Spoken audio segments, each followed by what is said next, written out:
Find your own place, Willie Mae. There's just no room for you here anymore."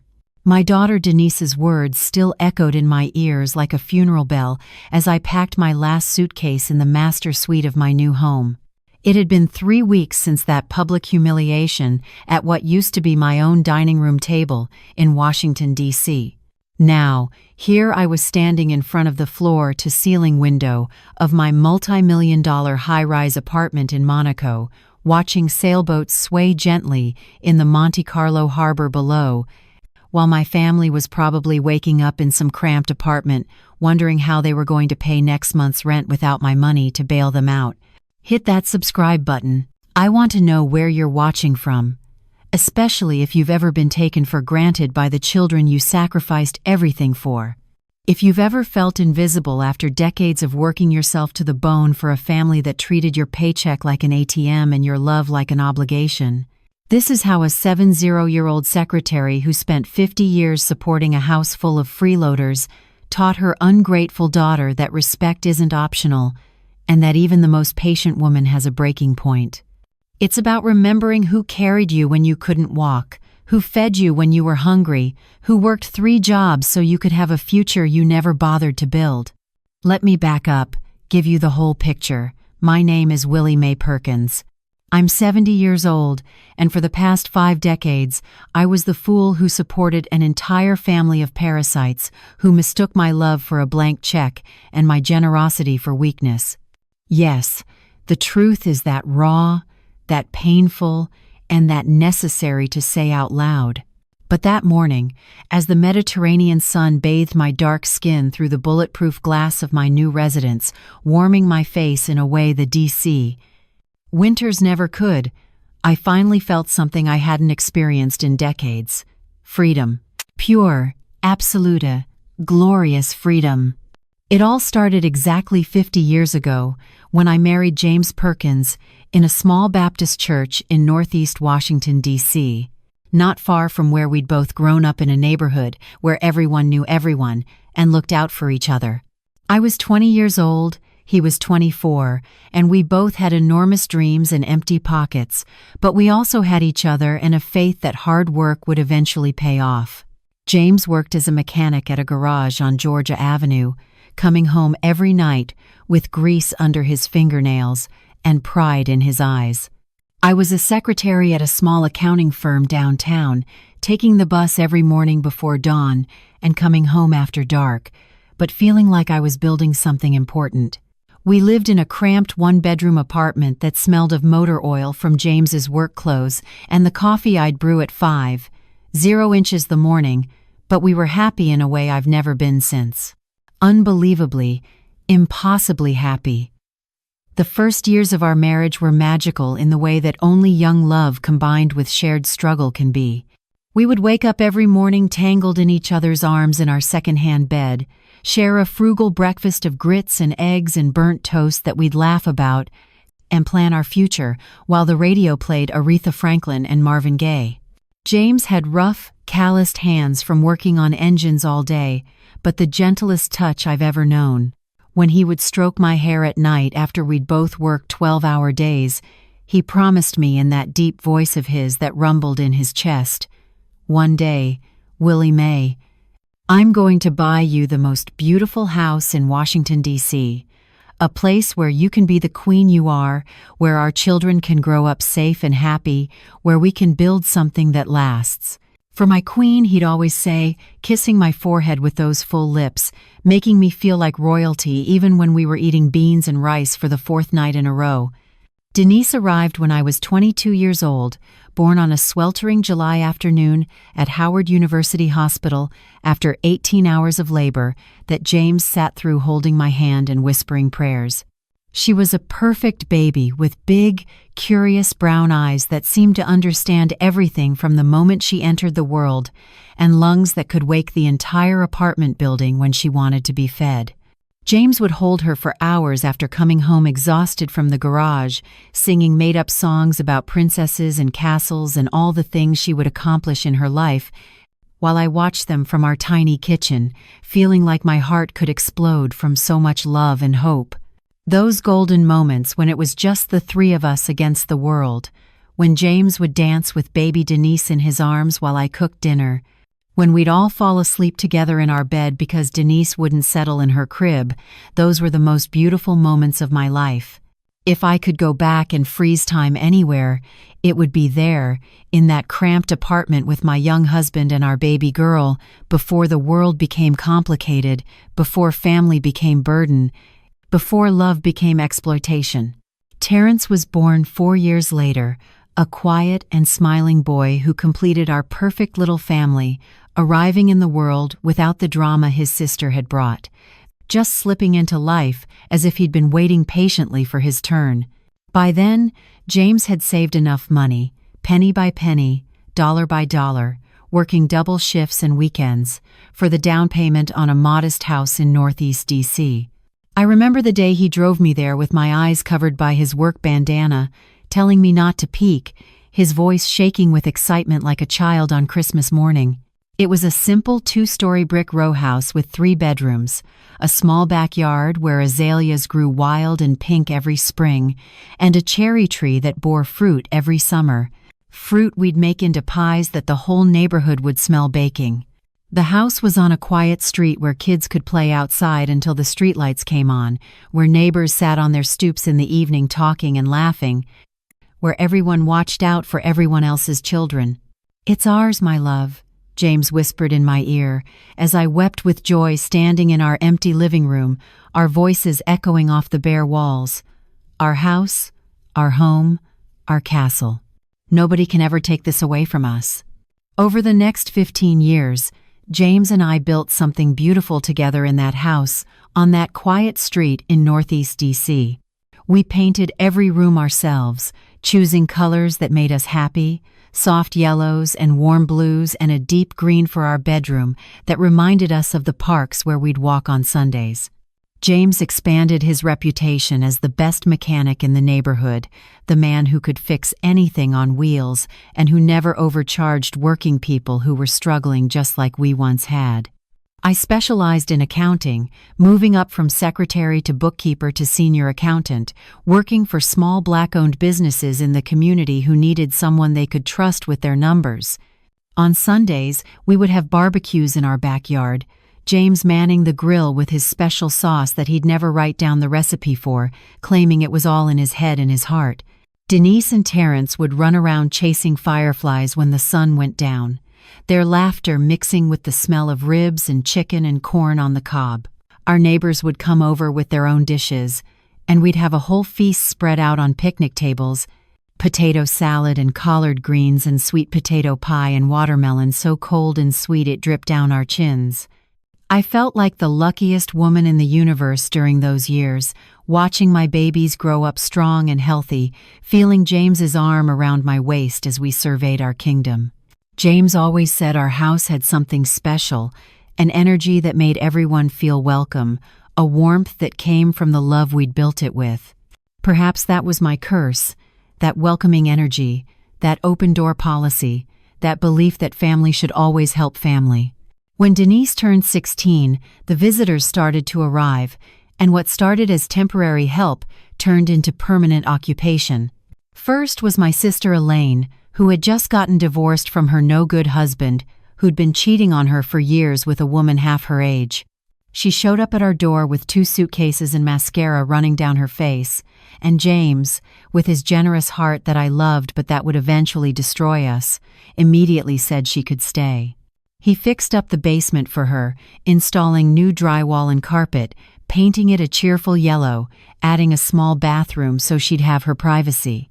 "Family is sacred, Willie Mae," he would tell me, hugging me from behind while I washed dishes, his chin resting on top of my head, his arms wrapped around my waist. "There will always be space for the people we love. That's what this house is for, to be a refuge when the storms come." I believed him then, believed in the beauty of that philosophy, not knowing that some people mistake a refuge for a permanent residence, and generosity for stupidity.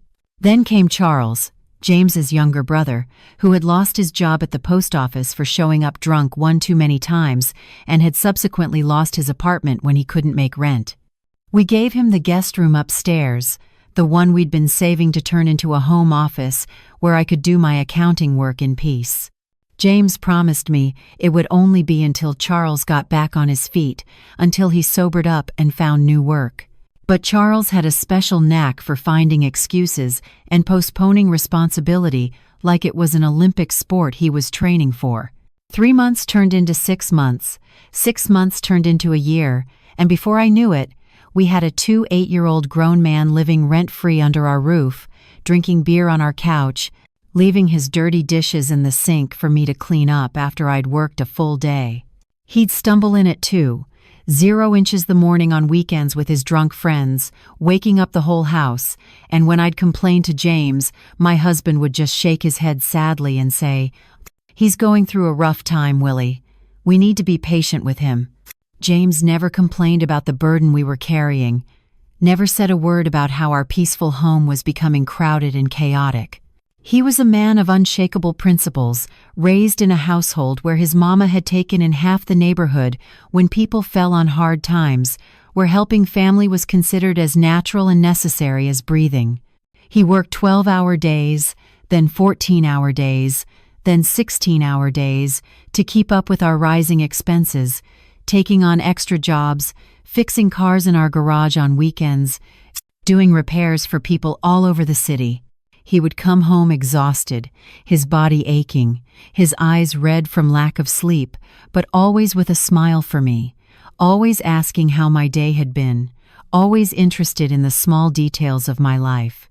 At night, when we finally collapsed into bed, too tired to do anything but hold each other, he would take my hand in his rough, work-worn hand and whisper, "This is all temporary, my love. Soon it'll be just us again, the way it used to be. We'll travel, see the world, enjoy the life we've built." But James didn't know that temporary had become permanent, that the doors we'd opened in kindness would never close, that the family members we'd welcomed for a season would put down roots and refuse to leave. When Denise married Vernon at 24, I naturally assumed they would move out and start their own life the way James and I had done. Vernon was a seemingly ambitious young man, a recent business school graduate from Howard University with big plans and convincing speeches about entrepreneurship and building generational wealth. He talked a good game, I'll give him that, always wearing nice suits and carrying a leather briefcase, and speaking in that educated tone that made him sound like he knew what he was talking about. The wedding was beautiful, held in our backyard that James had landscaped specially for the occasion, decorated with white roses and gold ribbons and twinkling lights strung through the trees. I remember James dancing with me that night under those lights, the DJ playing Luther Vandross, James whispering in my ear that soon we'd have grandbabies running around the house, that our family was growing in beautiful ways. He was so proud that day, proud of our daughter who'd graduated college, proud that she'd found a husband with education and ambition, proud of the life we'd helped her build. Just temporarily, Denise told me a week after the honeymoon, standing in our living room with Vernon behind her carrying suitcases back to her old bedroom like they'd never left. Just until Vernon finds the perfect job and we can save up enough for a down payment on our own place. You know how expensive housing is in D.C., Mama. We just need a little time to get established. Vernon smiled that smile I would later learn to despise, that particular combination of arrogance and false humility that professional manipulators have perfected over generations. "We really appreciate this, Willie Mae. It won't be long, I promise. I've got several promising interviews lined up." Just temporarily became the cursed mantra of my house for the next 24 years. Vernon would find jobs, decent positions at respectable companies, then lose them over what he called differences of opinion with his bosses, which I later understood meant he couldn't take direction and thought he was smarter than everyone around him. He always had a brilliant excuse for why it wasn't his fault, why the manager was incompetent, why the company didn't recognize his talents, why the next position would definitely be the one where he'd finally shine. Meanwhile, James and I continued to pay the mortgage, the utilities, the groceries, and the endless stream of expenses that came with supporting 2 additional adults who'd somehow forgotten how to be independent. Terrence, My sweet and quiet baby boy, who I'd once dreamed would become a doctor or a lawyer, became a troublesome teenager who dropped out of community college after his second semester.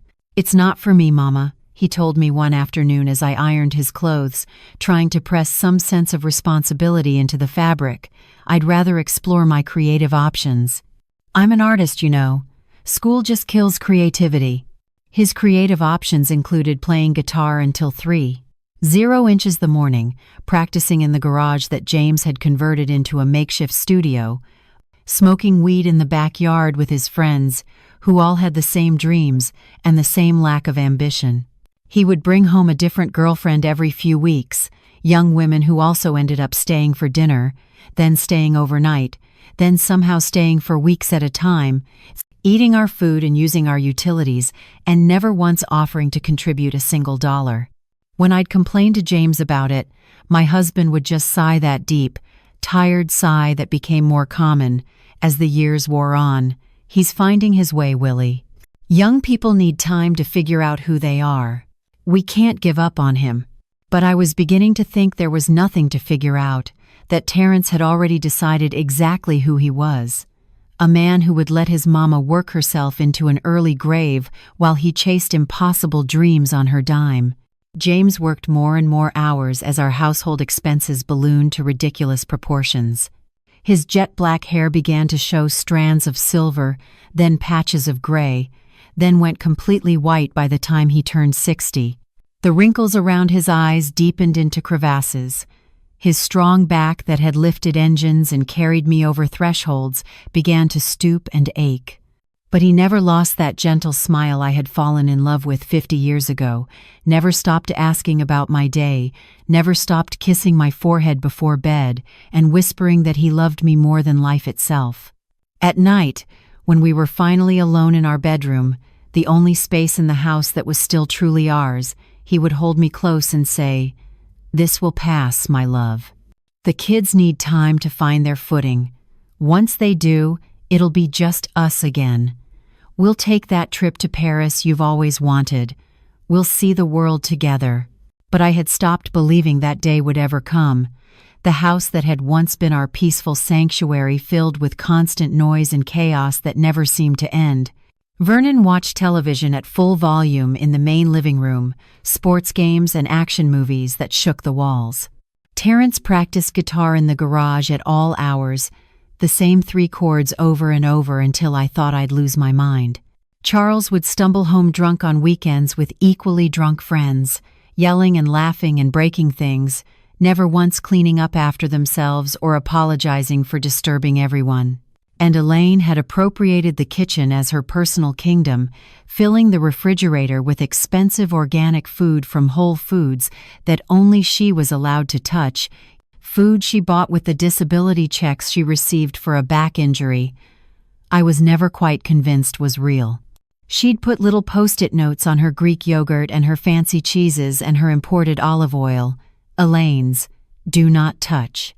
Meanwhile, I was buying the groceries for everyone else, watching my paycheck disappear into feeding grown adults who should have been feeding themselves. My quiet, loving home that James and I had built with our own hands and filled with our dreams had become a chaotic boarding house for irresponsible adults who treated us like landlords they didn't have to pay.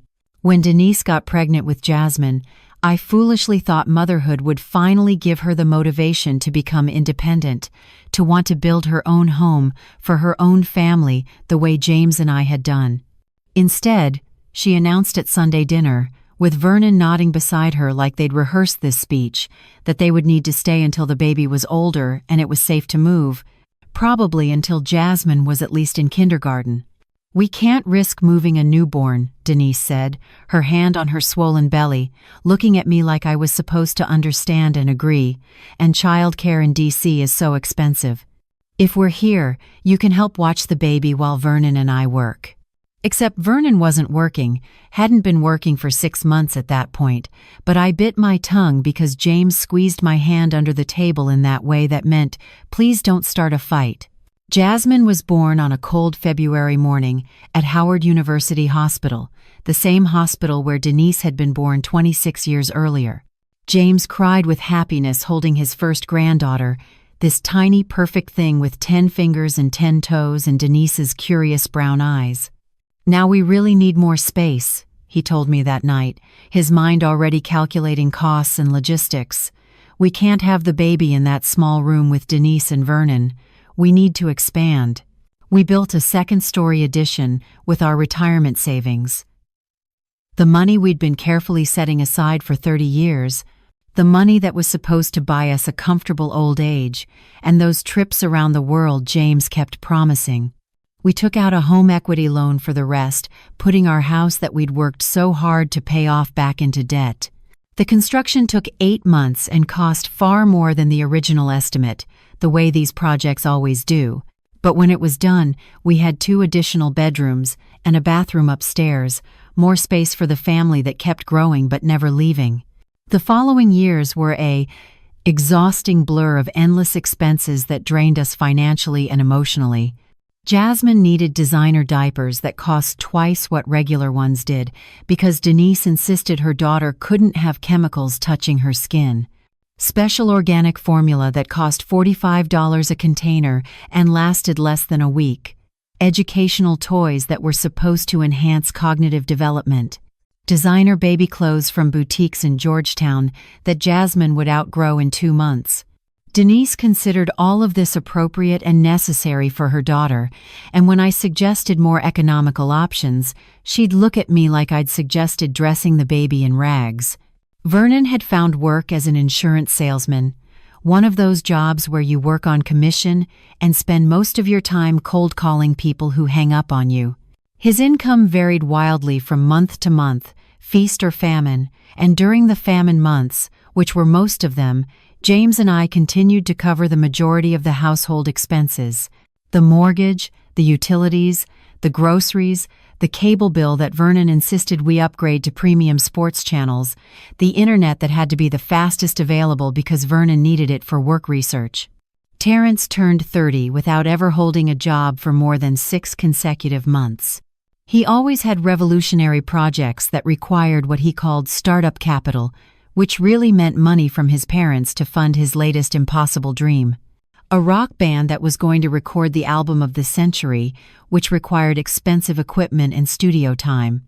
An organic food delivery business that was going to change the industry, which required a van and initial inventory. A YouTube channel about vintage guitars that was going to make him a millionaire influencer, which required cameras and lighting equipment and more guitars. James, with his generous heart that I loved but that was killing us both, always found a way to support these fantasies with money we didn't have, money we should have been saving for the medical expenses and assisted living we'd eventually need. "He just needs one break, Willie," James would tell me when I protested. "One of these ideas is going to work, and then he'll pay us back everything plus interest. You'll see." But I never saw anything except our savings account getting smaller and smaller, while Terrence's storage unit filled up with abandoned dreams and expensive equipment he'd used once and forgotten about. By the time James turned 68, he was working more hours than he had at 30, trying to keep up with expenses that had spiraled completely out of control. He'd wake up at 5:00 the morning, his joints aching, his back screaming, and drag himself to the garage where he'd work until 8 or 9 at night. I begged him to slow down, to cut back his hours, to let some of the responsibility fall on the adults living in our house who should have been contributing. "I can't, Willie," he'd say, his voice heavy with exhaustion. "If I don't work, how do we pay the bills? How do we keep food on the table? How do we keep the roof over everyone's heads?" "Maybe it's time some of them found their own roofs," I suggested more than once, but James would just shake his head. "I can't throw out my own daughter and grandson. I can't put my brother on the street. What kind of man would that make me?" The stress was destroying him, eating him alive from the inside, and I watched helplessly as the vibrant man I'd married slowly transformed into a exhausted shell who barely had energy left for anything but work and worry. On a Tuesday morning in October, 3 years ago, James didn't wake up when the alarm went off. I rolled over to shake him awake, smiling because he'd finally slept through his alarm after all those years of being the first one up. But when I touched his shoulder, his skin was cold. My husband, my partner for 47 years, the love of my life, the man who'd worked himself literally to death supporting a family of ungrateful parasites, was gone. The coroner said it was a massive heart attack, quick and painless, probably happened in his sleep. But I knew better. James died of exhaustion, of stress, of a heart that had been worked too hard for too many people who never appreciated the sacrifice. The funeral was large, the church packed with people whose lives James had touched, whose cars he'd fixed for reduced prices when money was tight, whose families he'd helped when they needed it. Everyone spoke about what a generous man he'd been, what a giving spirit, what a pillar of the community. Denise sobbed dramatically in the front pew, Vernon's arm around her shoulders, both of them dressed in expensive black clothing that I suspected came from my credit card. Terrence played guitar at the service, a beautiful instrumental piece that might have moved me if I hadn't been thinking about how James had bought that very guitar. Charles got so drunk at the repast afterward that he passed out in my bathroom and had to be carried out by two of James's friends. Elaine spent the entire reception complaining about how the food wasn't organic and how stress was bad for her back condition. Not one of them, not a single person living in that house rent-free for decades, seemed to grasp that they had contributed to James's death, that their endless needs and constant demands had quite literally worked him into an early grave. After the funeral, after the visitors left, after the casseroles from well-meaning neighbors filled my refrigerator, I sat alone in the bedroom I'd shared with James for 47 years and realized something that should have been obvious years ago. I was 67 years old, still working full-time, and I was supporting 5 adult freeloaders who had no intention of ever supporting themselves as long as I was willing to be their ATM. I was going to work myself to death just like James had, and they wouldn't even notice until the money stopped flowing. That night, I made a decision. I called the law firm where William Chen, one of the accountants I'd worked with for years, had a brother who specialized in estate planning and real estate. "I need to sell my house," I told him the next morning, sitting in his downtown office, my purse clutched in my lap, "and I need to do it quickly and quietly. Can you help me?" William Chen looked at me over his wire-rimmed glasses, and I saw understanding in his eyes. "Mrs. Perkins, I've handled cases like this before," William said gently, setting down his pen and folding his hands on his desk. "Adult children and extended family who have forgotten that generosity isn't an entitlement. You want to sell without them knowing until it's done?" I nodded, feeling tears prick my eyes, but refusing to let them fall. "If I tell them beforehand, they'll fight me. They'll guilt me. They'll make me feel like a terrible mother and a selfish person. But William, I'm 67 years old. I've worked every day since I was 18. I've supported everyone in that house for decades. And I'm tired. I'm so tired I can barely breathe some days." "Then let's get you free," William said, and those words felt like absolution, like permission I hadn't known I needed. Over the next 6 weeks, William worked with a real estate agent who specialized in quick, discreet sales. The housing market in Washington, D.C. was booming, with people desperate for property in established neighborhoods. My house, with its recent renovations and prime location, was appraised at $925,000. I nearly fainted when I heard that number. James and I had bought it for $45,000 48 years ago. All that equity, all that value, built over decades of mortgage payments we'd scraped together. Within 3 weeks, we had an all-cash offer from a young couple, both lawyers, who wanted to close fast. I signed the papers in William's office, my hand shaking but my resolve firm. The closing was scheduled for a Friday. On Thursday evening, I called a family meeting in the living room. Everyone gathered reluctantly, annoyed that I was interrupting their routines. Vernon was missing his game. Terrence had band practice. Denise was in the middle of her favorite reality TV show. Elaine wanted to know if this would take long because she had plans. I stood in front of them, in front of the fireplace where James and I used to hang our Christmas stockings, and I said the words I'd been practicing all week. I've sold the house. We close tomorrow. You have 30 days to move out. The silence that followed was deafening. Then everyone started talking at once, their voices rising in a cacophony of disbelief and outrage. "You can't do that," Denise shouted, jumping to her feet. "This is our home. You can't just sell our home without asking us." "It's my home," I corrected her quietly. "The deed is in my name. James left everything to me, and I've decided to sell. But where are we supposed to go?" Vernon demanded, his face red with anger. "You can't just throw us out on the street. We have a child, for God's sake. You have 30 days to find somewhere," I repeated. "That's more than enough time for adults with jobs and savings to secure housing." "What savings?" Terrence laughed bitterly. "You know I don't have savings, Mama. I've been investing everything in my music career." "Then maybe it's time to invest in a job that pays actual money," I said, and even I was surprised by the steel in my own voice. "Where's this coming from?" Elaine asked, her voice dripping with false concern. "Willie Mae, are you having some kind of breakdown? Should we call someone? This isn't like you." "You're right," I agreed. "The old Willie Mae would have let you all live here forever, would have worked herself to death like James did, would have sacrificed her own life and happiness for people who never once said thank you. But that Willie Mae died when my husband did.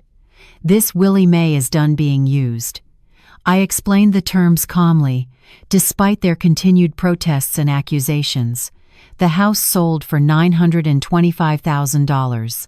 After paying off the home equity loan we'd taken out for the addition, clearing the remaining mortgage balance, and covering William's legal fees and the real estate commission, I was left with approximately $785,000. "I'm giving each of you $60,000, I announced. "Denise and Vernon, that's enough for a down payment on a modest home or first and last month's rent on a nice apartment plus furniture and a cushion. Terrence, that's enough to get your own place and support yourself while you find real employment. Charles, that's more than enough to get sober, get an apartment, and get your life together. Elaine, that's enough to move into your own place and stop pretending your back is too injured to work." "And the rest?" Denise asked, her voice shrill. "What are you doing with the rest of our inheritance?" "It's not your inheritance," I corrected. "Your father left everything to me, not to you, and I'm using it to finally live my life. I've worked for 49 years. I've raised you, supported you, housed you, fed you. I'm 67 years old and I've never taken a real vacation. I've never owned new furniture that wasn't on clearance. I've never bought myself jewelry or fancy clothes or anything that wasn't absolutely necessary because every extra dollar went to supporting all of you." "So you're abandoning your family," Denise said coldly.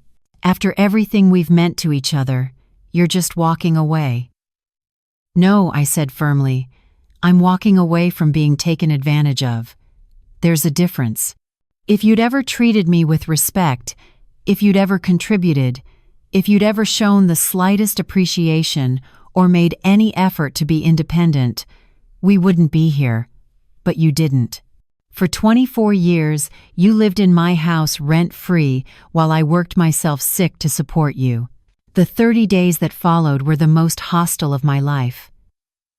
No one spoke to me unless it was to hurl accusations or beg for a change of heart. Denise told me I was a selfish old woman who was destroying her daughter's stability. Vernon called me ungrateful for all the help he'd provided around the house, though I couldn't remember him ever fixing anything or contributing in any meaningful way. Terrence said I was killing his dreams and that he'd never forgive me. Charles drunkenly told me that James would be ashamed of me, which hurt until I realized James would actually be proud that I'd finally stood up for myself. Elaine stopped speaking to me entirely, communicating only through angry notes left on the kitchen counter. But the worst was the night before I moved out, when Denise stood in my bedroom doorway, watching me pack the last of my belongings into suitcases. "I just want you to know," she said, her voice ice cold, "that you're not welcome in Jasmine's life anymore. You're choosing money over your granddaughter. What kind of grandmother does that?" I stopped folding the blouse in my hands and looked at my daughter, really looked at her.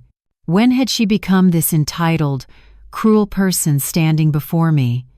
Or had she always been this way, and I'd been too blinded by love to see it? "What kind of daughter," I asked quietly, "watches her father work himself to death and never once offers to help with the bills? What kind of daughter lives rent-free in her mother's house for 24 years and never once says thank you? What kind of mother raises her child to believe that grandparents exist to be used as free housing and childcare?" Denise's face flushed red. "We needed help. Family helps family. That's what you and Daddy always said." "Help is temporary," I replied. "Help is a hand up, not a permanent handout. Help is something you need for a season, not for decades. I helped you, Denise. I helped all of you far more than I should have, and not one of you ever tried to help yourselves. Where are you even going?" she demanded. "Some cheap apartment where you'll be miserable and alone? Is that really better than being here with your family?" "I bought a penthouse in Monaco," I said, watching her jaw drop. "I'm flying there tomorrow. I'll have a view of the Mediterranean, a private terrace, and more peace and quiet than I've had in 30 years. Monaco?" Denise laughed, a harsh, bitter sound. "You're abandoning your family to play rich lady in Europe, using money that should be ours?" "The money was never yours," I said firmly. "Your father and I earned every penny of it. And I'm finally going to enjoy the life he and I dreamed of, before all of you turned our home into a halfway house for adults who refused to grow up." That night was the last night I slept in that house. I lay in the bed I'd shared with James for 47 years, looking at the ceiling we'd painted together, remembering the dreams we'd whispered to each other in the dark.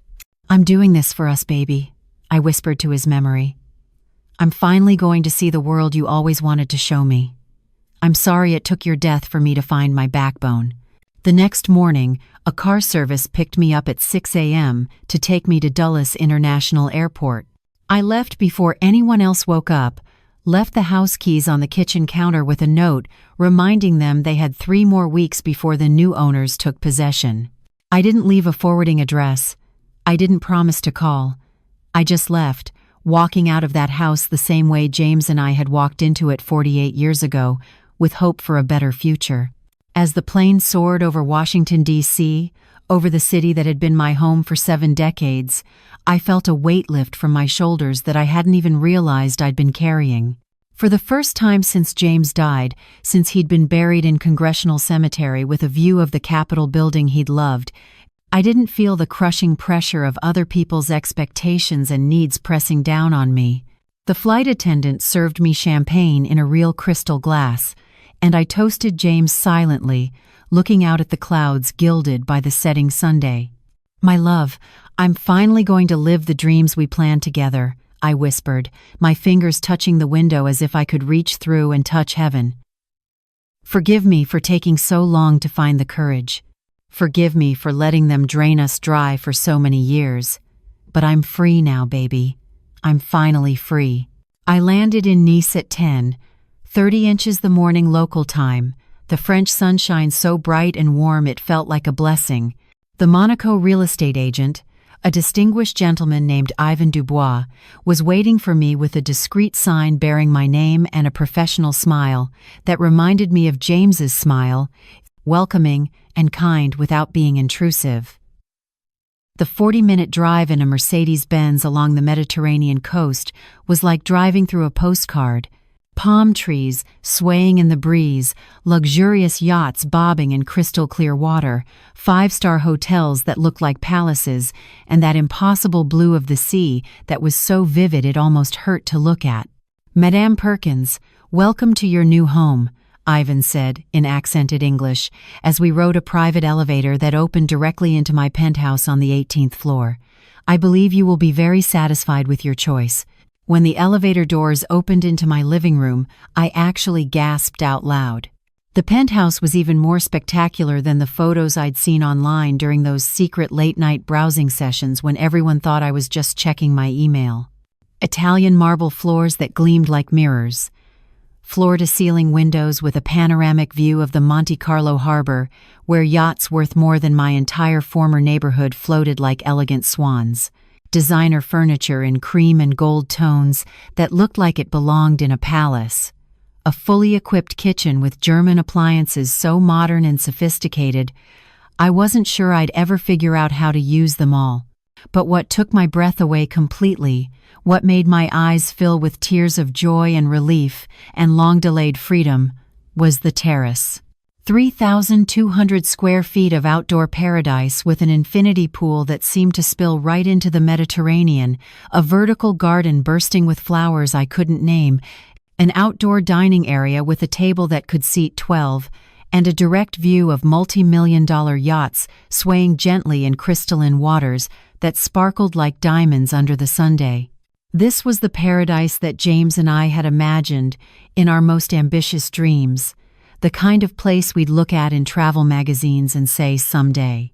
The building has 24-hour security, concierge service available at any hour, a world-class spa, a fitness center with personal trainers, and room service from 5-star Michelin restaurants, Ivan explained as I walked through my new kingdom like someone in a beautiful dream.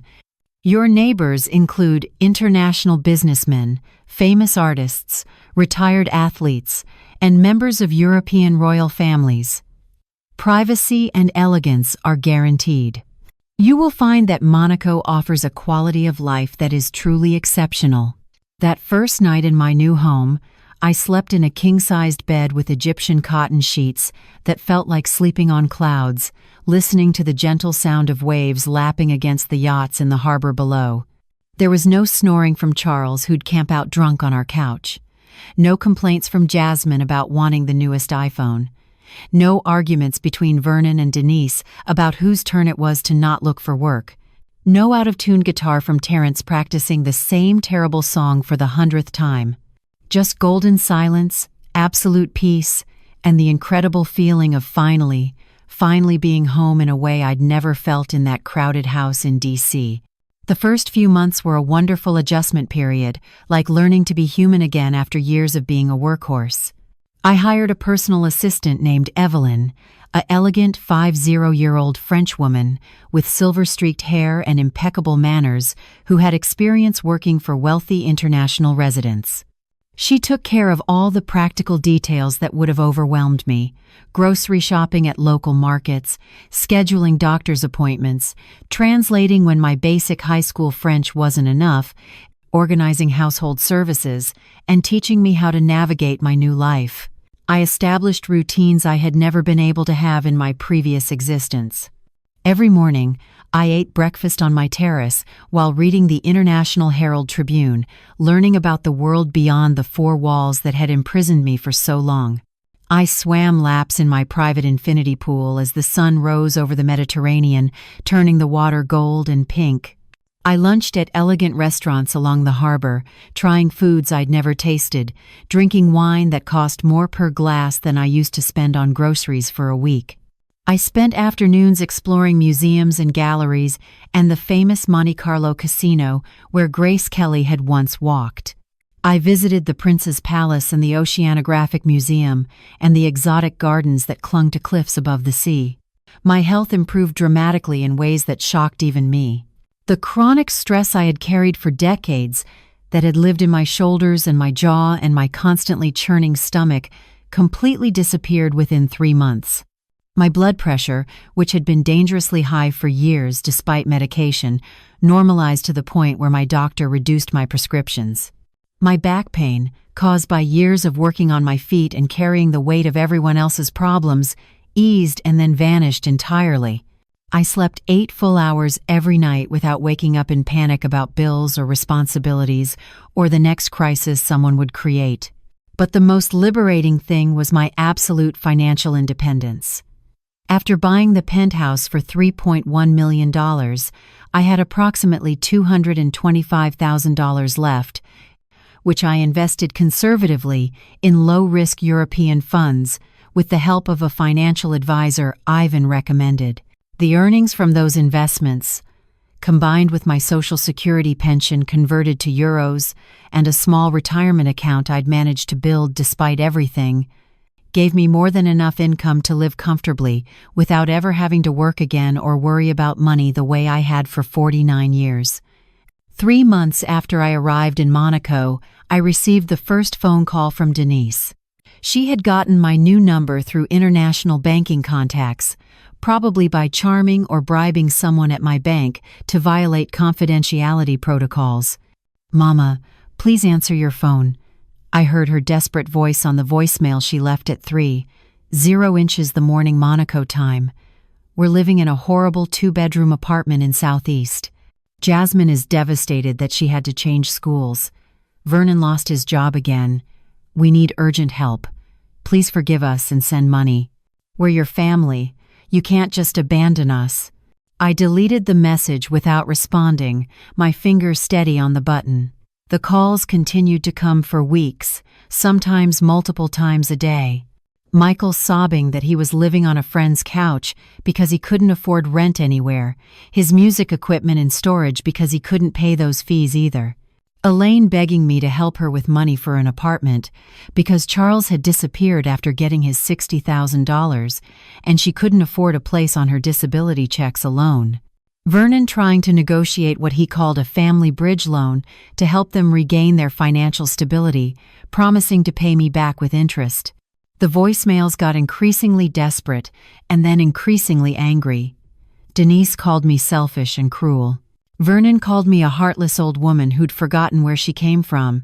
Terrence said I'd destroyed his last chance at musical success and that he hoped I was happy living alone with my blood money.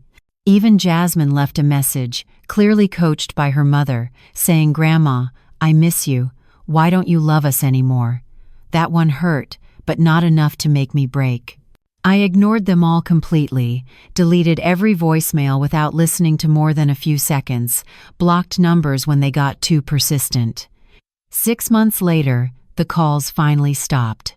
They had apparently accepted that their ATM machine was permanently out of service and that they would have to figure out their lives as independent adults for the first time in decades. Part of me was curious about how they were surviving, whether they'd found jobs, whether they'd learned anything from the experience. But most of me felt a profound sense of relief that I was no longer responsible for their decisions, their failures, their refusal to grow up. A year after my arrival in Monaco, I celebrated my 71st birthday with an elegant party on my terrace. The sun was setting over the Mediterranean, painting the sky in shades of orange and pink and purple that looked like God's own artwork. I had invited the friends I'd made among my neighbors, sophisticated women from different countries who had also chosen Monaco to enjoy their golden years with the dignity and luxury they'd earned. Margaret, a 75-year-old Englishwoman who had sold her marketing company in London to move here after her husband died. Sophia, an Italian former opera singer who'd performed at La Scala. Yuki, a Japanese businesswoman who'd built and sold a tech company. Women who understood that there was no shame in choosing yourself after a lifetime of choosing others. We toasted with Dom Perignon champagne as the sun slipped below the horizon, and for the first time in more decades than I could count, I felt genuinely, completely happy. "Do you miss your old life?" Margaret asked me as we stood by the terrace railing, watching the lights come on across Monte Carlo like stars falling to earth. "I miss my husband," I answered honestly, feeling the familiar ache of James's absence. Every single day I miss him. But I don't miss being a slave to irresponsible adults who mistook my generosity for an obligation. I don't miss working myself sick to support people who never once said thank you or made any effort to help themselves. During my second year in Monaco, I began to write my memoirs, not for publication, but as a way to process the decades of decisions that I finally understood had been wrong. I wrote about James, remembering the man he truly was before the burden of supporting everyone crushed him. Generous but not foolish, loving but not exploitable, a family man but not a martyr who should have sacrificed his health and ultimately his life for people who took everything for granted. I wrote about the moment I realized our open-door policy had become a trap, that temporary help had turned into permanent dependence, that love without boundaries had enabled the very behavior that destroyed us. Writing about James helped me understand something crucial. He would have been proud of my final decision to leave. Yes, he believed in helping family, but he also wanted me to be happy, to enjoy life, to not sacrifice my well-being for people who didn't appreciate it. His untimely death at 68 was caused directly by the stress of supporting a household full of adults who could have worked but chose not to, who could have contributed but decided their comfort was more important than his health. In my heart, I knew James would have made the same choice I did if he'd lived long enough to see how they treated me after he was gone. I wrote about each family member with brutal honesty. Denise, who'd been given every advantage, college education paid for, a wedding funded entirely by us, 24 years of free housing, and who repaid that generosity with entitlement and cruelty. Vernon, whose expensive business degree from Howard University apparently hadn't taught him that adults support themselves, who'd spent 2 decades blaming everyone but himself for his failures. Terrence, my baby boy who'd never grown up, who'd chosen guitar strings over work ethic, who at 44 years old still thought the world owed him something for existing. Charles and Elaine, who'd arrived for temporary help and stayed for decades, contributing nothing but expenses and drama. In my 3rd year in Monaco, I finally found complete peace. I no longer woke up thinking about unpaid bills or requests for money or other people's manufactured emergencies. I woke up planning which museum to visit, which restaurant to try, what weekend trip to take around Europe with my new friends. We went to Paris, where I saw the Eiffel Tower light up at night and wept because James had always wanted to take me there. We went to Venice and rode gondolas through ancient canals. We went to the Greek islands where the water was so blue it didn't look real. We went to Barcelona and Vienna and Amsterdam, places I'd only seen in books and travel shows, places I'd dreamed about but never thought I'd actually experience. My money, carefully invested and managed, would last the rest of my life because I was finally spending it on myself instead of funding other people's irresponsibility. Weekly spa treatments where skilled hands unknotted decades of tension from my muscles.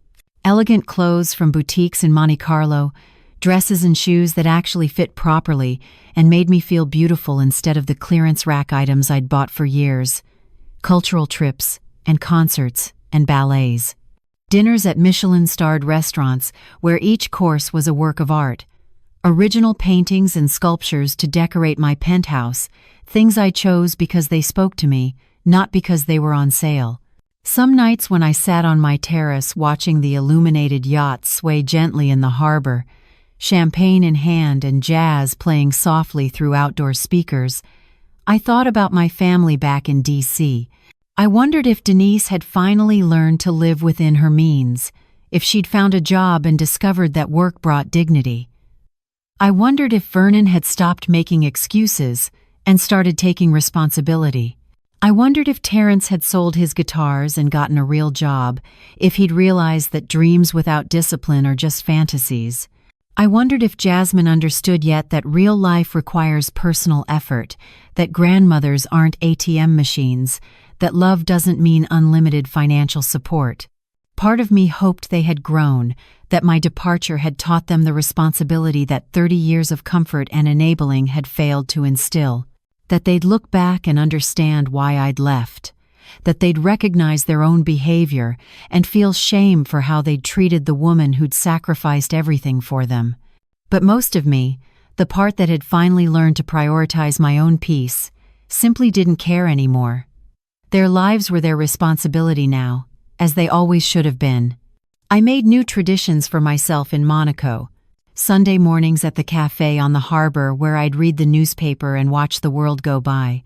Tuesday afternoons at the art gallery where I'd taken a docent course and now gave tours to visitors. Thursday evenings at a book club with my international friends where we discussed literature and philosophy over wine and cheese. Saturday nights at the opera or the casino or elegant dinner parties where conversations were about art and politics and ideas rather than who needed money and why this time. This morning, on my 73rd birthday, I swam in my infinity pool with a view of the most beautiful sea in the world, the water warm and perfect, the sun bright but not harsh. I thought about that night 3 years ago when Denise had stood in my bedroom doorway and said those words that changed everything. "Find your own place, Willie Mae. There's just no room for you here anymore." She was right about one thing. There was no room for us together anymore, not when they saw me as a resource to exploit rather than a person to respect. But the place I found wasn't some cheap apartment where I'd live out my remaining years in lonely poverty like they probably hoped. It wasn't a nursing home or a small room in a senior facility. It was a golden palace where I could finally live like the Queen James always told me I was. I found my place in the sunshine and elegance of Monaco, in the company of sophisticated women who'd also chosen themselves after decades of choosing others, in a life of peace and beauty and freedom. I thought about James constantly, talked to him in my prayers, felt his presence in the warm Mediterranean breeze. "I did it, baby," I whispered, floating in my pool with my eyes closed against the Sunday. "I found the courage you always said I had. I'm living the dream we planned together, and I'm finally happy." This afternoon, as I prepared for my birthday dinner party, my phone rang with an unfamiliar international number.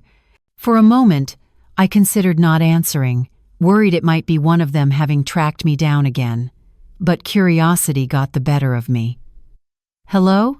I answered cautiously. "Mrs. Perkins?" "Willie Mae Perkins?" a young woman's voice asked, tentative and nervous. "This is Jasmine, your granddaughter. Please don't hang up." I sat down on my terrace sofa, my heart suddenly pounding. Jasmine would be 22 now, a young woman, not the child I'd left behind. "How did you get this number?" I asked, keeping my voice neutral. "I hired a private investigator," she admitted. "It took me 6 months and most of my savings, but I needed to find you. I needed to talk to you without my parents knowing." "Why?" I asked simply.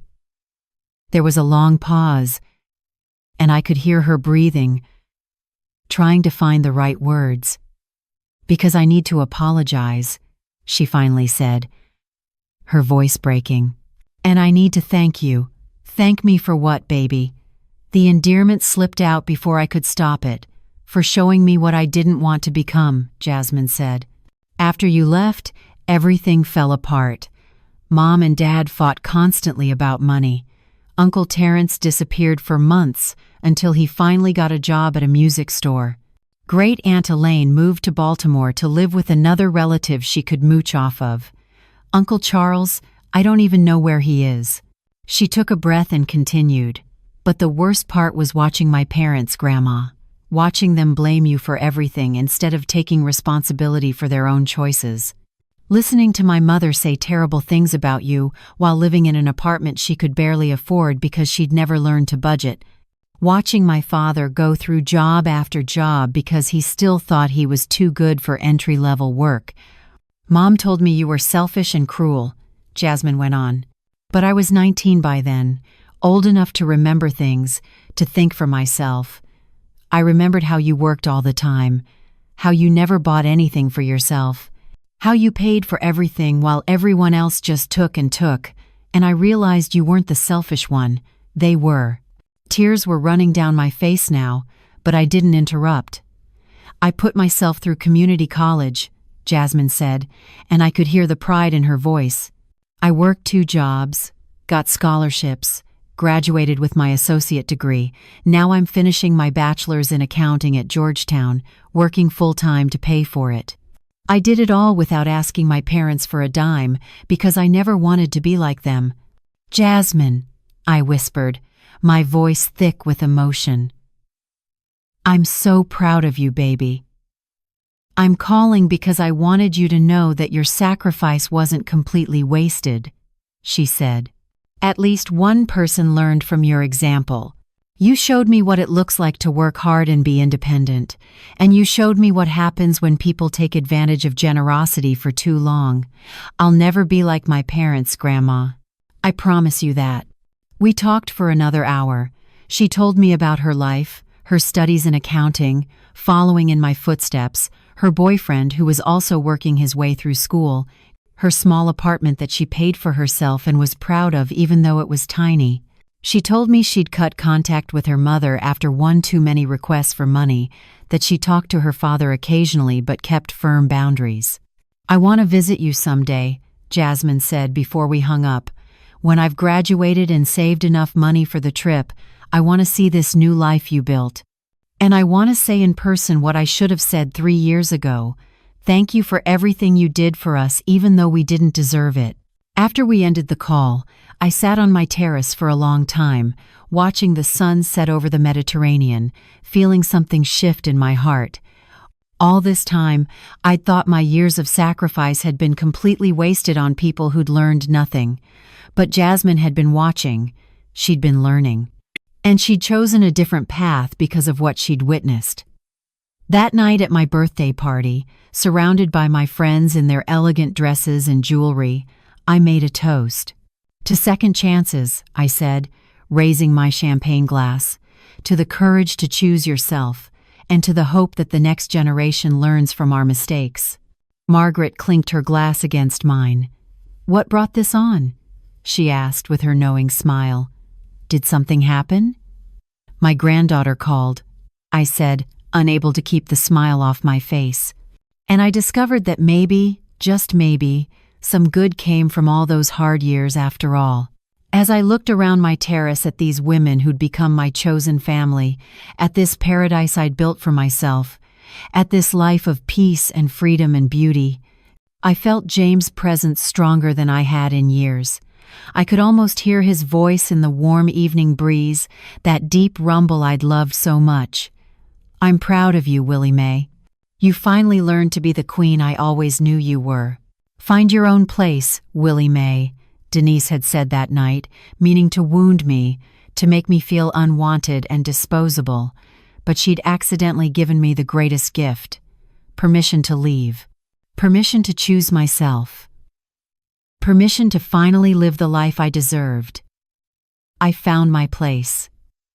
Not in some cheap apartment where bitter old women count their regrets.